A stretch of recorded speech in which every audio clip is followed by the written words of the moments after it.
আমারে যদি কেউ মারে, এই লোকটা যদি ভালোভাবে না চালায়, তাইলে তো আমি যতই ভালো চালাই, টোল প্লাজায় তো দাঁড়িয়ে ছিল এই গাড়িটা, অন্য কোনো অপরাধ নেই, পরিবার শেষ হয়ে গেল। এরপরে দেখেন কাজাখিস্তানে বিমান বিধ্বস্ত হলো। যদিও দুর্ভাগ্য বলবো না, যে ভাগ্যক্রমে 28 জন মতো বেঁচে গেছে। কতজন বেঁচেছে? 28 জন মতো। বাকি 80-90 জন ইন্তেকাল করেছেন। তারা বিধ্বস্ত হওয়ার আগে আল্লাহর জিকির করছিল, এটা আমাদের চোখের সামনে পড়েছে না পড়ে নাই? এরপরে দক্ষিণ কোরিয়ায় নাকি উত্তর কোরিয়ায়, দক্ষিণ কোরিয়ায় বিমান বিধ্বস্ত হলো। 181 জন, বিমান ক্রু সহ 181 জন, তার মধ্যে 2 জন বেঁচে আছে, 179 জন সেখানেই পৃথিবী ছেড়ে চিরজনমের মতো বিদায় নিয়েছে। ভাইয়েরা আমার, এই জাতীয় মৃত্যু প্রতিদিন আমাদের সাথে ঘুরে বেড়ায় না বেড়ায় না? আমরা তো মৃত্যুর কাছ থেকে কিছু সময় ধার পেয়েছি। আল্লাহ বলছেন, আল্লাযী খালাকাল মাউতা ওয়াল হায়াতা লিয়াবলুয়াকুম আইয়ুকুম আহসানু আমালা ওয়া হুয়াল আজিজুল গফুর। আল্লাহ বলছেন, আমি সৃষ্টি করলাম মৃত্যু এবং সৃষ্টি করলাম জীবন, মাঝখানে তোমাদের একটু সময় দিয়েছি, স্পেস দিয়েছি। আমি দেখতে চাই কে আমলের প্রতিযোগিতায় এগিয়ে থাকে, আমলের প্রতিযোগিতায়। এবং আমি হলাম পরাক্রমশালী আবার ক্ষমাশীল, আমি ধরবো আবার ক্ষমাও করবো। এই ইখতিয়ার আছে কার? আল্লাহ চাইলে মারতেও পারেন, বাঁচাতেও পারেন। আল্লাহ যাকে চান তাকে মারেন, যাকে চান তাকে বাঁচান, যাকে চান তাকে সম্মানিত করেন, যাকে চান তাকে অপমানিত করেন। যে চাই ক্ষমতার চেয়ার ধরে থাকবে, আল্লাহ যদি চেয়ারটাই না রাখেন, পৃথিবীর কোনো শক্তি নাই সেই চেয়ারে তারে বসিয়ে রাখা যায়। 41 সালের আগে চেয়ার ছাড়বে না, কিন্তু 31 সাল আসার আগে আমার বুবু চলে গেল। বলেন ঠিক কিনা? وتعز من تشاء وتذل من تشاء। আল্লাহ যাকে চান তাকে সম্মান দান করেন, আর যাকে চান তাকে বেইজ্জতি করেন। ওগো আমার ভাইরা, যেই লোকগুলো আগে কারাগারে থাকতো, যেই লোকগুলোকে আগে হাতে হ্যান্ডকাপ পরানো হতো, পায়ে ডান্ডা বেড়ি পরানো হতো, যেই লোকগুলো ওপেন ঘুরে বেড়ানো তো দূরের কথা, বাবার জানাজায় পর্যন্ত শরীক হতে পারে নাই, মায়ের কবরের পাশে দাঁড়াতে পারে নাই, এখন সেই লোকগুলো ওপেন ঘুরে বেড়ায়, জনসভা করে, এখন ওপেন কথা বলে, তাদের কথা টেলিভিশনে আসে, নিউজে আসে। আর যারা এতদিন সব দখল করে রেখেছিল, সেই আল্লাহর ওলিরা পালিয়ে বেড়ায়। বলেন সুবহানাল্লাহ। সুবহানাল্লাহ পড়া যাবে না? যাবে। এটাই তো আল্লাহর খেলা। ফেরাউন চেয়েছিল ইব্রাহিমকে আগুনে পোড়াবে, চেয়েছিল না? চেয়েছিল কিনা? পোড়াতে কি পেরেছে? কেন পারে নাই? আল্লাহ রাব্বুল আলামিন রহম করেছেন। শুকরিয়া আদায় করেছিল কার? দেখেন, শুকরিয়া, আমি সেই শুকরিয়া নিয়ে আলোচনা করতেছি। শুকরিয়া আদায় করলে নিয়ামত কিভাবে পেয়ে যায়। ইব্রাহিম আলাইহিস সালাম মাকে বলল যে, আমাদের রবকে, আমাদের স্রষ্টাকে। বললো, আমাদের স্রষ্টা হলো তোমাদের বাবা। কয়, আমার বাবার স্রষ্টাকে? কয়, তোমার বাবার স্রষ্টা হলো যে আমরা যে দেবতাগুলোর পূজা করি, এই যে এইগুলো। বললো, ওর স্রষ্টাকে? কয়, ওর স্রষ্টা তোমার বাবা। তাইলে এটা কেমন হইল? ওর স্রষ্টা বাবা, মানে ওর উপরে স্রষ্টা নাই, কিন্তু বানাইছে কে? তোমার বাবা। বাবা বানাইলো, এটা আবার কেমন? যে বাবা বানাইলো সে আবার বাবার স্রষ্টা, যেটা বাবা বানাইলো এটা বাবার স্রষ্টা হয় কিভাবে? খুঁজতে লাগলেন। ফালাম্মা জান্না আলাইহিল লাইলু রাআ কাওকাবান ক্বালা হাযা রাব্বি। কত সুন্দর করে আল্লাহ রেকর্ড করে দিয়েছেন। এখানে 3-4টা আয়াত আল্লাহর কাছে। আল্লাহ রাব্বুল আলামিন বলছে যে, যখন কি করলো ইব্রাহিম আল্লাহকে খুঁজতে থাকলেন, তখন আকাশে একটা তারকা উদয় হতে দেখে বলল, এই তারাটাই হলো আমার রব, আমি এই রবকেই অনুসরণ করি। তারার দিকে অপলক দৃষ্টিতে তাকিয়ে আছে। হঠাৎ করে তারা অস্তমিত হয়ে গেল। ইব্রাহিম আলাইহিস সালাম বললেন, যা ডুবে যায় আমি তার প্রতি কখনো আসক্ত হতে পারি না, আমি তাকে রব মেনে নিতে পারি না। ফালাম্মা রাআল কমারা বাজিগান ক্বালা হাযা রাব্বি।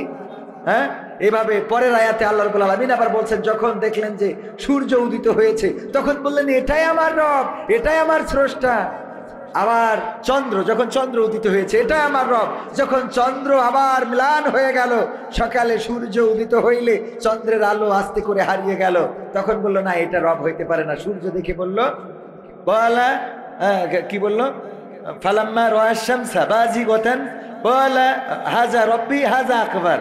হ্যাঁ, আল্লাহ রাব্বুল আলামিন রেকর্ড করে দিয়েছেন যে এবার যখন সূর্য উদিত হয়ে গেল তখন বলল এই সূর্যটাই আমার রব, এটা হলো আরো বড়, তারার চেয়ে চাঁদ বড় ছিল, চাঁদের চেয়ে সূর্য বড়, সুতরাং এটা আমার রব। কিন্তু যখন সূর্য অস্তমিত হয়ে গেল তখন কি বলল? তখন কি বলল? সবার মুখস্থ আছে, এইটা অন্তত মুখস্থ আছে, ইন্নী ওয়াজ্জাহতু ওয়াজহিয়া লিল্লাযী ফাতারাস সামাওয়াতি ওয়াল আরদ হানিফান ওয়া মা আনা মিনাল মুশরিকিন। আমার ইব্রাহিম আলাইহিস সালাম বললেন, ওগো আল্লাহ, আমি এখন বুঝতে পেরেছি ওই তারা আমার রব নয়, ওই চন্দ্র আমার রব নয়, ওই সূর্য আমার রব নয়, আমার স্রষ্টা নয়, আমার আল্লাহ নয়। আমি আমার মুখটা ঘুরিয়ে দিলাম তার দিকে, এই আসমান জমিন যিনি সৃষ্টি করেছেন আর এর মধ্যে যা কিছু আছে সব কিছুর স্রষ্টা যিনি, আমি তার দিকে আমার মুখটা করে দিলাম। আমি ঘোষণা করে দিলাম আমি অন্য কোন মুশরিকদের দলের অন্তর্ভুক্ত নই। সুবহানাল্লাহ বলবেন না? মাথা নত করলেন কার কাছে? কার কাছে? আল্লাহর কাছে মাথা নত করে দিলেন, মুখটা ঘুরিয়ে দিলেন আল্লাহর কাছে। আগে আমরা এগুলো জায়নামাজের দোয়া হিসাবে পড়তাম, এখন তো এগুলো বেদাতে চলে গেছে। এখন এগুলো নাকি বেদাত, বেদাত বলতে বলতে দাঁত কোনটা খুঁজে পায় না। ভালো কাজ করলেই বেদাত, খারাপ কাজ করলে ওদের নিয়ে কোনো প্রশ্ন নেই। কথা কয় না? নামাজ পড়লে, নামাজ না পড়ে যে ওর কাছে কোনোদিন যাই দাঁড়াতে দেখলাম না, যে পড়ে ওর এসে বলে হাত কপালের পরে বা। ঠিক না বে ঠিক? এক ইমাম সাহেব এক মসজিদে যেয়ে বুঝতে পারলো যে এখানে যখন পাওয়ারে আসে, একবার আহলে হাদিস যারা ওরা পাওয়ারে আসে, একবার মাযহাবপন্থী যারা তারা পাওয়ারে, মাযহাব আল্লাহ মাযহাব দুই দলের লড়াই চলে। যখন যারা পাওয়ারে আসে সেই দলের ইমাম থাকে, আর ওদের গোলমাল হয় হাত বাঁধা নিয়ে, আমিন জোরে বলা আস্তে বলা নিয়ে। ইমাম সাহেব বুঝে উনি যেয়ে নামাজে দাঁড়াইল, আল্লাহু আকবার, কপালের পরে হাত বাইতেছে। সবাই তো দেখি অবাক যে এতদিন তো তাও ইমাম যা রাখিছি উপর নিচে, ভাই তো নাবির একটু উপরে উঠতো না, একটু নিচে নামতো, আজকে ডাইরেক্ট কপালের পরে উঠাই ফেলাইছে হাত। ইমামের নামাজ শেষে বলছে যে হুজুরে করলেন কি? কি করলাম? কপালের পরে হাত বাঁধলেন। এতদিন তো শুনেছি হয় নাবির উপরে, বুকের উপরে, নাই নাবির নিচে, কোনো না কোনো এক জায়গায় আছে, নাই হাত ছাড়িয়ে দিয়ে, কিন্তু আল্লাহু আকবার বলে কপালে হাত বাঁধা তো কোনো হাদিসই পাইনি। কয় হাদিস লাগবে না, এখানে ইমামতি টিকা রাখার জন্য এটা করেছি। কারণ নাভির উপরে নিচেই বাঁধলে যদি ইমামতি চলে যায় তো কপালে বাঁধবো। আরো একটা কারণে কপালে বাঁধিছি, সেটা এই যে আমি এসে বুঝলাম যে আমাদের নাভির উপরে নিচেই কোনো দোষ নেই, যত দোষ কপালের। যত দোষ কনের? তো কপাল ঠিক করে নি আগে। কি ঠিক করতে হবে? আগে কপাল ঠিক করা লাগবে। ওগো আমার ভাইয়েরা, ঐক্যবদ্ধতা ছাড়া এই দেশে শান্তি আসা সম্ভব? প্রশ্ন করেছে শায়েখের কাছে ডক্টর মিজানুর রহমান, আজহারির ওয়াজ শোনা যাবে কিনা। শায়েখ কত সুন্দর করে এই ব্যক্তিটার সম্বন্ধে নেগেটিভ কথা বলে দিলেন। আহা, আল্লাহর কাছে দায়ী থাকবেন। কার কাছে দায়ী? আল্লাহর কাছে দায়ী থাকবেন। ডক্টর মিজানুর রহমান আজহারি 3 তারিখে কোথায় আসবেন? কোথায় আসবেন? যশোরবাসী ধন্য। বাংলাদেশের গোটা তরুণ সমাজ নয়, বাংলাদেশের গোটা মুসলিম সমাজ, এমনকি অনেক হিন্দুরাও তার আলোচনা শোনেন। অনেকের আইডল, পরিচিত মুখ, প্রিয় মানুষ ডক্টর মিজানুর রহমান আজহারি, শায়েখ আহমদুল্লাহ। কয় তারিখে? কয় তারিখে? সব মুখস্থ, আমি বলার আগেই তো আপনারা জানেন 3 তারিখে আসবে। এই আলেমটা সম্বন্ধে মন্তব্য করেন, আপনাদের অবস্থা এই যে এই জামানায় যদি ওমর রাদিয়াল্লাহু তাআলা আনহু আসতো তাও আপনারা কোনো মন্তব্য করে বসে থাকবেন। ঠিক না বা ঠিক? সব কিছুতে ভুল খুঁজে পান। আপনারা বলেন ইমাম মানা যাবে না, যদি তাই না যায় তা শায়েখ মুজাফফর বিন মহসিন মাদানি সুদানি যা আছে একটারও মানা যাবে না। কথা কয় না? মানা যাবে? ইমাম যদি না মানা যায়, আমার যদি ইমাম আবু হানিফা, ইমাম শাফিঈ যদি না মানা যায়, তুমি যে হাদিস দেখাও সেই হাদিসও তো ইমাম বুখারী লিখেছে, ইমাম মুসলিম লিখেছে, ইমাম আবু দাউদ লিখেছে, ইমাম নাসাই লিখেছে, ইমাম তিরমিজি লিখেছে, সবগুলো ইমাম। ওই ইমামদের হাদিস নিয়ে তুমি দলিল দিয়ে বেড়াও। তুমি তো ইমাম 6টা মানো, 4টে বাদ দিয়ে। কথা কয় না? 4টে বাদ দিয়ে কয়টা মানে? আমরা তো তাও কমের পরে আছি। আমরা কয়টার পরে? আর তোরা যে 6টা মানতেছিস। ইমাম বুখারী তার হাদিস থেকে তুমি রেফারেন্স দাও। ইমাম বুখারী তো রাসূল সাল্লাল্লাহু আলাইহি ওয়াসাল্লামের সাহাবাও না, তাবেঈও না, তাবেঈও নাকি তাবেঈ, বরং ইমাম আবু হানিফা ছিলেন তাবেঈন বা সাহাবীর সাথে দেখা হয়েছে, তাবেঈ ছিলেন, সাহাবীকে দেখেছেন। যাই হোক, অত দূর আমি ছোট মানুষ, না বলা ভালো। কিন্তু আমাদের কথা হলো, এই জাতীয় কথা বলে এই জাতীয় কাজ করে এই সমাজ ধ্বংসের দ্বার প্রান্তে নিয়ে যাওয়া হচ্ছে। আল্লাহ সবাইকে হেদায়েত নসিব করে দিন, বলেন আমিন। ইব্রাহিম আলাইহিস সালাম কি বললেন? আল্লাহর কাছে মাথা নত করে দিলেন, আল্লাহ তোমার দিকে মুখ ঘোরালাম। এই কথাটা বলতে যে আমাদের আগে যায় নামাজের দোয়া বলে এই আয়াতটা পড়া হতো।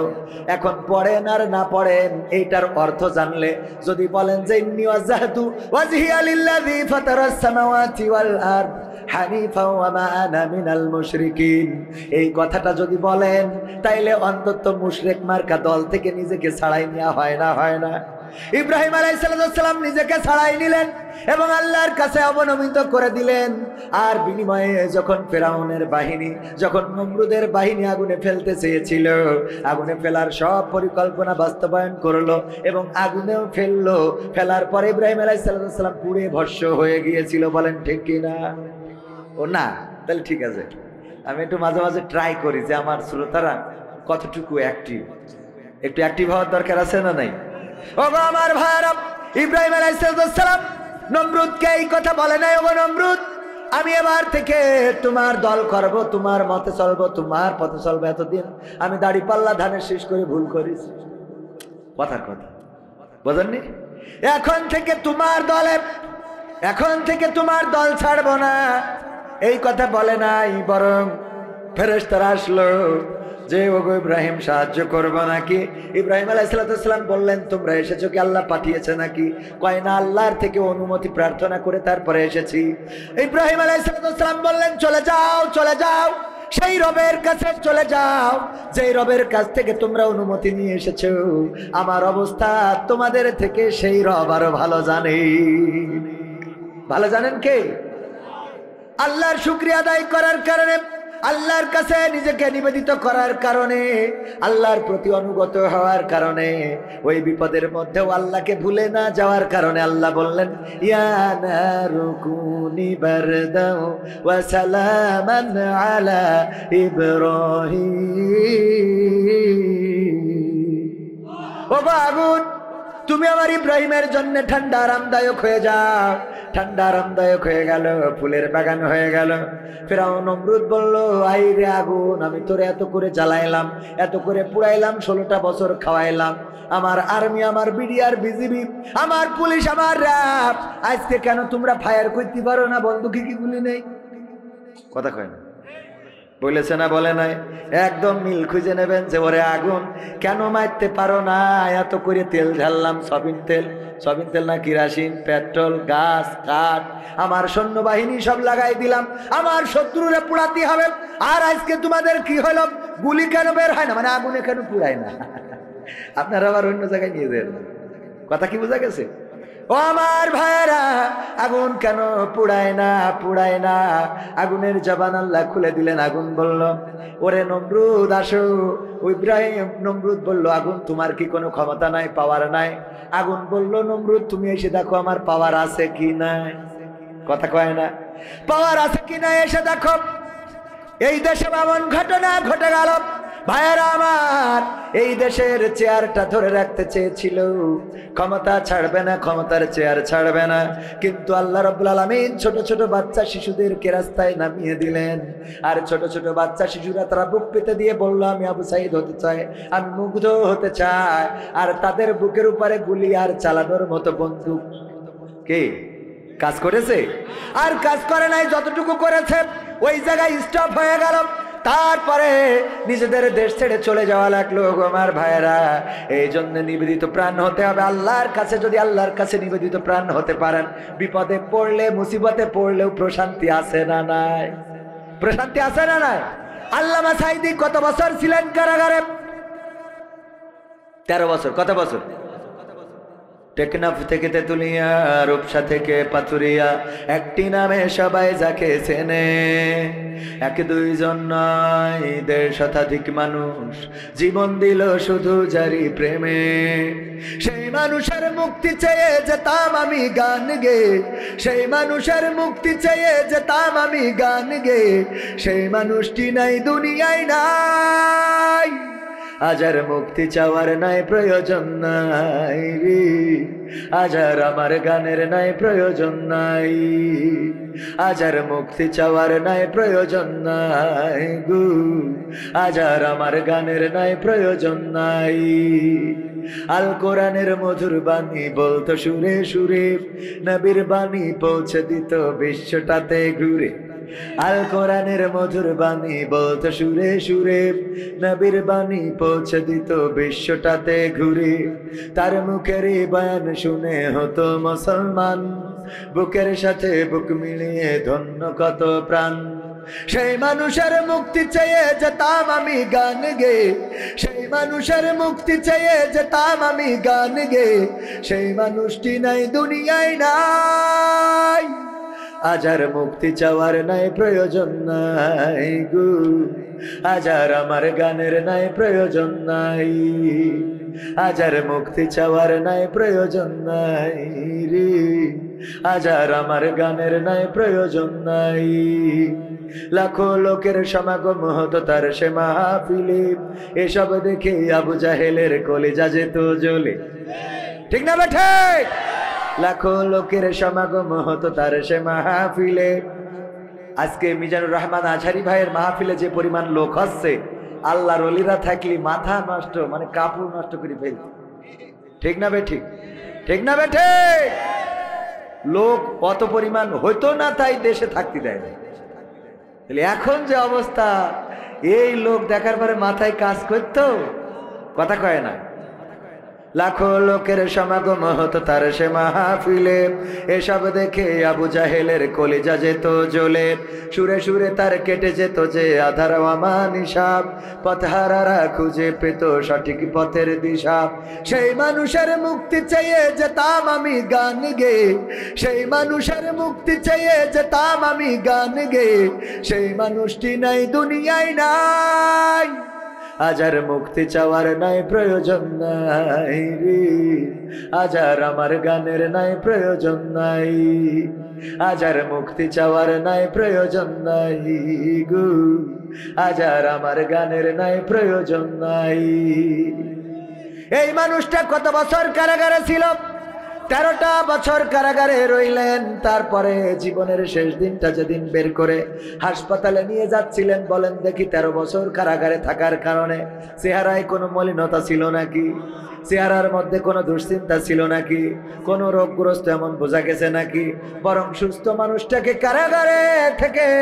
কারাগার থেকে বের করে নিয়ে হাসপাতালে ইনজেকশন পুশ করে শহীদ করা হলো। ওগো আমার ভাইয়েরা, অথচ এখন যেসব আল্লাহর ওলিদের ধরা হচ্ছে, ধরার পরে চেহারা দেখে চিনা যায় না। ঠিক না বেঠে? আল্লাহর প্রতি তাদের এতটাই আস্থা ছিল যে বিপদে মুসিবতে ডেকেছেন কাকে?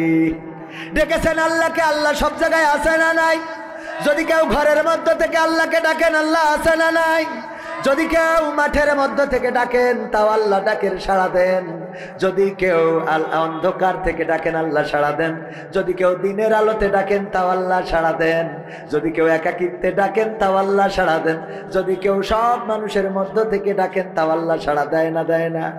আল্লাহ সাড়া দিয়েছেন। তার প্রমাণ যখন ইউনূস আলাইহিস সালাম মাছের পেটের মধ্যে চলে গেল, আল্লাহর নবী বললেন, লা ইলাহা ইল্লা আনতা সুবহানাকা ইন্নী কুনতু মিনাজ জালিমিন।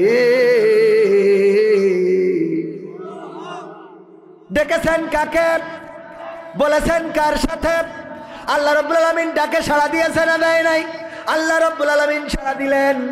আল্লাহ বললেন, ওগো ইউনুস, তোমার ডাক তোমার মা শোনে নাই, তোমার বাবা শোনে নাই, তোমার গ্রামের মানুষ শোনে নাই, তোমার বন্ধুরা শোনে নাই। তুমি এমন সময় এমন জায়গা থেকে ডেকেছো, 3টা অন্ধকার ছিল। 1 ছিল রাতের অন্ধকার, 2 ছিল পানির অন্ধকার এবং 3 ছিল মাছের পেটের অন্ধকার। এই 3টা অন্ধকারের মধ্য থেকে যখন চিৎকার করে ডাক দিয়েছো আমি আল্লাহকে, পৃথিবীর কোনো মানুষ তোমার কান্নার আওয়াজ শোনে নাই, তোমার কষ্টের কথা শোনে নাই। আমি আল্লাহ আরশে আজিম থেকে শুনলাম আর তোমার ডাকে সাড়া দিলাম। আমি মাছের পেটের মধ্যে যন্ত্রণা বাড়িয়ে দিলাম, মাছের পেটের মধ্যে জ্বালা যন্ত্রণা বেড়ে গেল, আর ওই মাছ তোমার নিরাপদ গন্তব্যে আবার রেখে আসলো। বলেন সুবহানাল্লাহ। তুর পাহাড় পুড়ে গিয়েছে, মুসা আলাইহিস সালাম পড়ে নাই, এখন আমরা সুরমা হিসেবে ব্যবহার করি। আল্লাহর নূর প্রদর্শন করেছিলেন। আল্লাহকে বললেন, আল্লাহ তোমাকে কি একটু দেখা যাবে? কেন না দেখে কি বিশ্বাস করে না? কয় করি, কিন্তু যদি একটু দেখাইতে তাইলে ভালো লাগতো, যদি একটু দেখাইতে। আল্লাহ নূরের ঝুলকানি ঝলকানি দিয়েছেন, আর তাতে করে নূরের ঝলকে তুর পাহাড় পুড়ে গিয়েছে। মুসা আলাইহিস সালাম পড়ে নাই। বলেন সুবহানাল্লাহ। যখন কুষ্ঠরোগ হলো আইয়ুব আলাইহিস সালামের সমস্ত শরীরে ঘাম পোকায় ভরে গেল, সমস্ত শরীর পোকাগুলো কিলবিল কিলবিল করতে থাকলো। স্ত্রীরা সব চলে গেল রহিম আলাইহিস সালাম ছাড়া। শয়তানের সাথে আল্লাহ চ্যালেঞ্জ করেছিলেন, আল্লাহর সাথে শয়তান চ্যালেঞ্জ করেছিল, আল্লাহ তুমি যদি তোমার আইয়ুবকে কষ্ট দাও তাইলে তোমার জিকির করবে না, তোমার ডাকবে না, তোমার প্রশংসা করবে না। আল্লাহ রাব্বুল আলামিন বললেন, ঠিক আছে, আমি আমার ইউনুসকে আমি পরীক্ষা করব। সন্তানগুলো মারা গেল, সম্পদগুলো কেড়ে নিলেন, ঘর বাড়ি সব ধ্বংস হয়ে গেল। তারপরেও আল্লাহর জিকির করে আইয়ুব আলাইহিস সালাম। আল্লাহ রাব্বুল আলামিন সমস্ত শরীরে ঘা দিলেন, ঘায়ের সাথে পোকা দিলেন, তারপরেও জিকির করে। শয়তানের বলে, দেখ আমার বান্দা, আমার গোলাম, আমার আইয়ুব এখনো আমার নাম জপে। শয়তান বলল, আল্লাহ তুমি যদি জিহ্বাতে দাও তাইলে রাগ করি আর তোমার নাম জপবে না।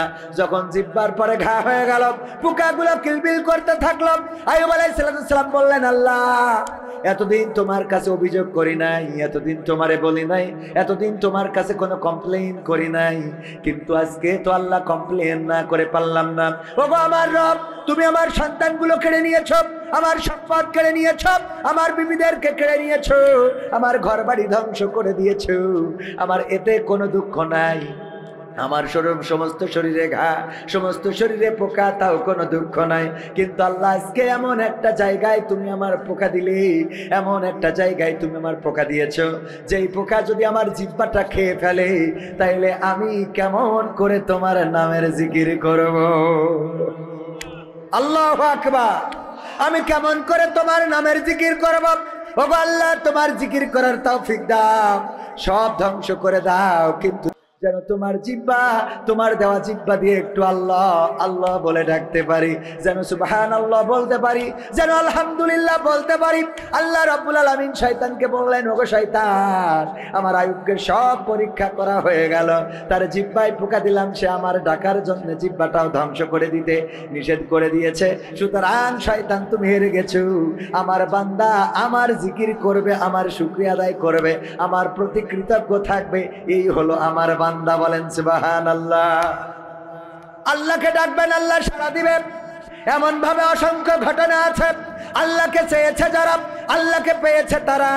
শিল্পী গানে গানে বলেছে, বলবো, কেউ বলে বলুক তোমায় চেনা বড় কঠিন দায়, কেউ বলে বলুক তোমায় চেনা, তোমার প্রেমে যে মজেছে মাওলা, তোমার প্রেমে যে মজেছে মাওলা, প্রেমে ডুবে মরেছে, কেউ বলে বলুক তোমায় চেনা বড় কঠিন দায়, কেউ বলে বলুক তোমায় চেনা।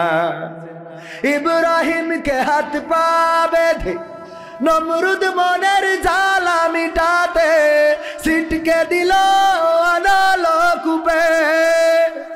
ঠিক না বেঠিক? ইব্রাহিমকে হাত পা বেঁধে নমরুদ মনের জ্বালা মিটাতে সিটকে দিল আনালো কূপে। তুমি সেই অনলে ফুল ফুটে ফুটাইলে সেই অনলে ফুল ফুটাইলে নিখুঁত কলা কৌশলে কেহ বলে বলুক তোমায় সেনা বড় কঠিন দায় কেহ বলে বলুক তোমায় সেনা ইসমাইলের গলা খানি দুভাগ হবে ভেবে স্বামী অবলারে করলা কুরবানি। কি মিক্সার নিয়ে আসেন যে কোনো এখানে বাড়ি টাড়ি কিছু দেয় না, এটা রিভার্ব দেন, গানের সময় একটু ডিলে দেন, মেশিন নিয়ে আসবেন, কাজ হবে না তো আনার দরকার কি? ইব্রাহিমের গলা খানি দুভাগ হবে ভেবে স্বামী অবলারে করলা কুরবানি। তুমি মুসাকে ছেড়ে তুর পুড়াইলে মুসাকে ছেড়ে তুর পুড়াইলে নিখুঁত কলা কৌশলে কেহ বলে বলুক তোমায় সেনা বড় কঠিন দায় কেহ বলে বলুক তোমায় সেনা। কি যে ভেবে নদীর মাঝে ঠাই দিলা ইউনুসকে পেটে রাখে আল্লাহ মারে বলকে তুমি মরিয়মকে মা বানাইলে মরিয়মকে মা বানাইলে নিখুঁত কলা কৌশলে কেহ বলে বলুক তোমায় সেনা। মনটা ঠিক করে না কোনো, ঠিক করে এনে খালি আমি যা বলছি সেটাই ডেলিভারি দেয়। কেহ বলে বলুক তোমায় সেনা বড় কঠিন দায় কেহ বলে বলুক তোমায় সেনা। তোমার প্রেমে যে মজে সে মাওলা তোমার প্রেমে যে মজে সে মাওলা প্রেমে ডুবে মরেছে কেহ বলে বলুক তোমায় সেনা। মারহাবা বলা যাবে না? আল্লাহকে চিনেছিলেন, আল্লাহকে ডেকেছিলেন, আল্লাহকে পেয়েছিলেন। শুধু নবীরা ওয়ালিরা পেয়েছেন তা না, বর্তমান সময়েও আপনারা যদি দেখেন বায়েজিদ বোস্তামি, শাহজালাল, এমনি আল্লাহর আউলিয়াগণ আল্লাহকে যেভাবে চেয়েছে তারা পেয়েছে, আল্লাহকে ডেকেছে তারা পেয়েছে। গৌর গোবিন্দ চেয়েছিল হিন্দুরা তারা গরুকে দেবতা মানার কারণে বুরহানুদ্দিনের হাত কেটেছিল আর ছোট্ট বাচ্চা শিশুটাকে হত্যা করেছিল। ওগো আমার ভাইয়েরা, ওই সময় যতগুলো হিন্দু পরিবার ছিল তাদেরকে হত্যা করেছিল। শাহজালাল এসে অল্প কয়েকজন লোক নিয়ে ঢুকেছিল গৌর গোবিন্দের রাজপ্রাসাদে।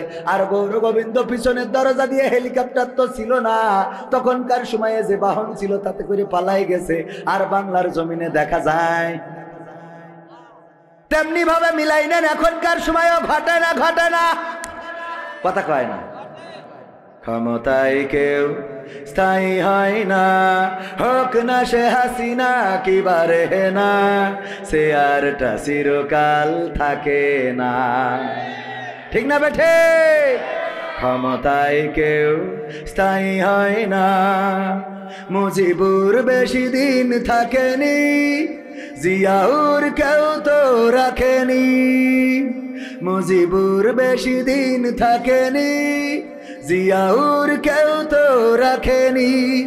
এরশাদ চলে গেছে পৃথিবী ছেড়ে, এরশাদ চলে গেছে পৃথিবী ছেড়ে, কেউ আজ তার কথা কয় না। ঠিক না বেঠে? ক্ষমতায় কেউ স্থায়ী হয় না।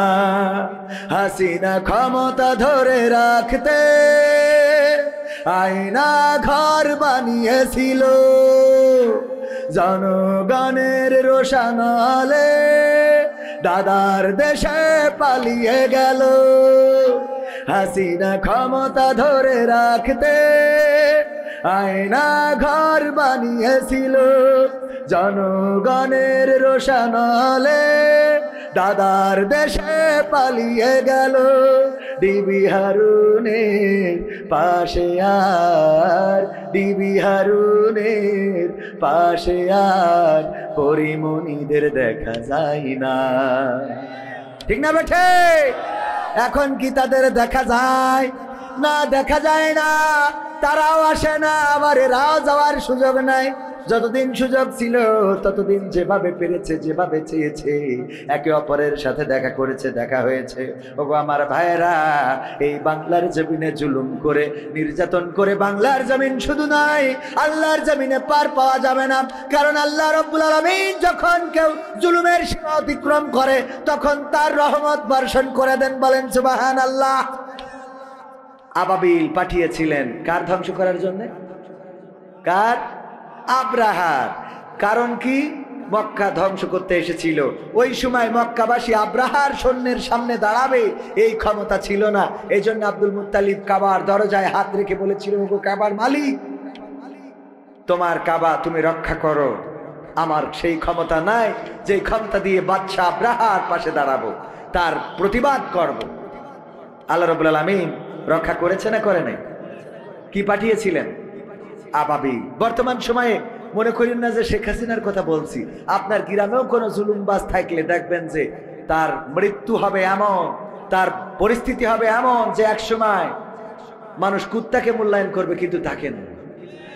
আছে না নাই? মাঝে মাঝে উদাহরণ দিতে যেয়ে বলি, অনেক সময় দেখা যায় খুব করে ধমক দেয়, শাটার খুলবি না, একেবারে কাঠি খুলে ফেলবো। আচ্ছা, এই খবরদার শাটার খুলবি না, কাঠি খুলে ফেলবো।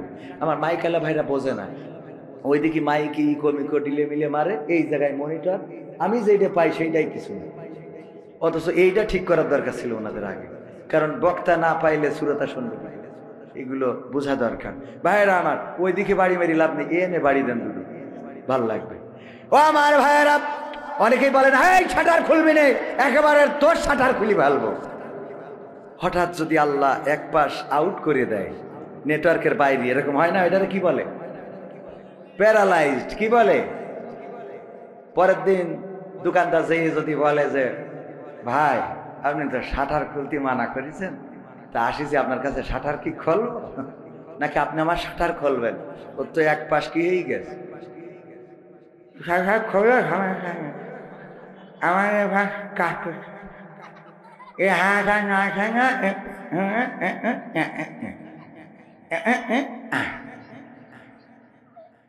ঠিক না বে? ঠিক।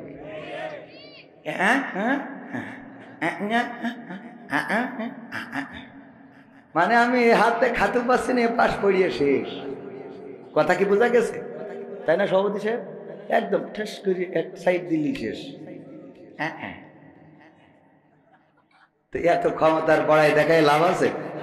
রূপের বড়াই করিস না রে, রূপ চিরদিন থাকে না। রূপের বড়াই করিস না রে, রূপ চিরদিন থাকে না। নিজের মুখটা দেখা একদিন হইবে রে তোর যন্ত্রণা। নিজের মুখটা দেখা একদিন হইবে তোমার যন্ত্রণা। চেহারার বড়াই কইরো না ভাই, রূপ চিরদিন থাকে না। চেহারার বড়াই কইরো না বোন, রূপ চিরদিন থাকে না। নিজের মুখটা দেখা একদিন হইবে রে তোর যন্ত্রণা। নিজের মুখটা দেখা একদিন হইবে রে তোর যন্ত্রণা। সময় হইল বড় শিক্ষক, সব দিবে শিখাইয়া। সুখের জীবন থাকবে না রে, দেখবে না কেউ চাইয়া। সময় হইল বড় শিক্ষক, সব দিবে শিখাইয়া। সুখের জীবন থাকবে না রে, দেখবে না কেউ চাইয়া। মরার আগে মরবি রে তুই, জ্বালা সইতে পারবি না। মরার আগে মরবি রে তুই, জ্বালা সইতে পারবি না। নিজের মুখটা দেখা একদিন হইবে রে তোর যন্ত্রণা। নিজের মুখটা দেখা একদিন হইবে রে তোর যন্ত্রণা। কিসের এত বড়াই তোমার মাটির দেহ লইয়া? ময়রা দেখো পোকা মাকড় শেষ করবে সব খাইয়া। কিসের এত বড়াই তোমার মাটির দেহ লইয়া, ময়রা দেখো পোকামাকড় শেষ করবে সব খাইয়া। এই দুনিয়া ছাড়তে হবে, অহংকার আর কইরো না। এই দুনিয়া ছাড়তে হবে, অহংকার আর কইরো না। নিজের মুখটা দেখা একদিন হইবে রে তোর যন্ত্রণা। নিজের মুখটা দেখা একদিন হইবে তোমার যন্ত্রণা। ক্ষমতার বড়াই কইরো না ভাই, সে আর চিরদিন থাকে না। পাওয়ারের বড়াই কইরো না বোন, সে আর চিরদিন থাকে না। নিজের মুখটা দেখা একদিন হইবে তোমার যন্ত্রণা।